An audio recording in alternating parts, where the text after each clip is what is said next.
La justice britannique autorise en appel l'extradition de Julian Assange vers les États-Unis.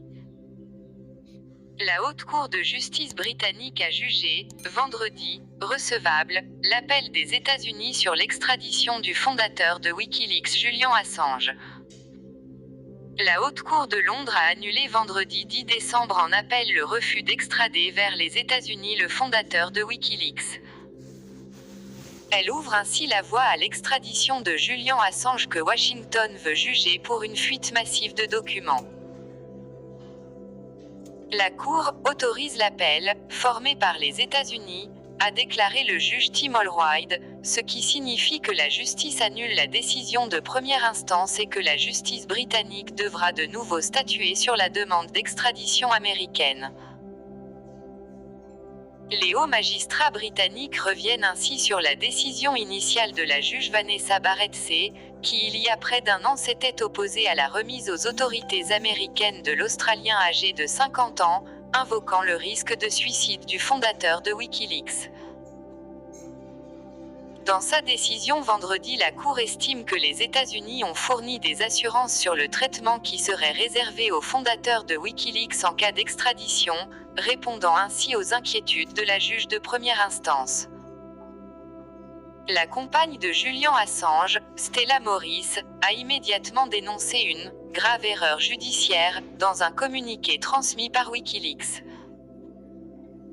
Les États-Unis reprochent à Julian Assange d'avoir diffusé, à partir de 2010, plus de 700 000 documents classifiés sur les activités militaires et diplomatiques américaines, en particulier en Irak et en Afghanistan. Poursuivi notamment pour espionnage, il risque jusqu'à 175 ans de prison dans une affaire qui représente, selon ses soutiens, une attaque gravissime contre la liberté de la presse.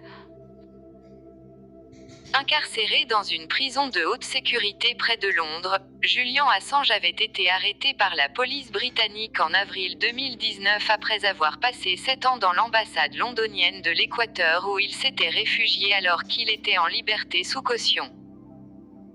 Il craignait alors une extradition vers les États-Unis, ou la Suède où il faisait l'objet de poursuites pour viol depuis abandonné. Alcatraz des Rocheuses. Lors de l'audience en appel au sujet de son extradition, qui s'est tenue sur 2 jours fin octobre, les États-Unis ont cherché à rassurer sur le traitement qui serait réservé aux fondateurs de Wikileaks. L'avocat représentant le gouvernement américain, James Lewis, a assuré qu'Assange ne serait pas incarcéré à la prison de très haute sécurité ADX de Florence, dans le Colorado, surnommée l'Alcatraz des Rocheuses, où sont notamment détenus à l'isolement quasi total des membres d'Al-Qaïda. La justice américaine s'assurerait que le fondateur de Wikileaks reçoive les soins cliniques et psychologiques nécessaires et qu'il puisse demander à purger sa peine en Australie, avait-il affirmé. L'avocat de Julian Assange, Edward Fitzgerald, avait quant à lui rétorqué que les assurances américaines ne changent rien et que subsiste un grand risque de suicide, quelles que soient les mesures qui seraient prises. Le mois dernier, Stella Morris, la compagne de Julian Assange avec laquelle il a eu 2 enfants lorsqu'il était reclus à l'ambassade d'Équateur, a annoncé que le couple avait reçu l'autorisation de se marier à la prison de Belmarsh où l'Australien est détenu. Il a également reçu le soutien d'une quarantaine de députés français de tous bords qui ont plaidé pour que Julian Assange puisse bénéficier de l'asile politique en France. Julian Assange se trouve sous le coup de poursuites lancées sous la présidence de Donald Trump. Sous le prédécesseur de ce dernier, Barack Obama qui avait Joe Biden pour vice-président, la justice américaine avait renoncé à poursuivre le fondateur de Wikileaks. Mais l'élection de Joe Biden à la Maison-Blanche n'a pas apporté l'inflexion espérée par les soutiens de l'Australien.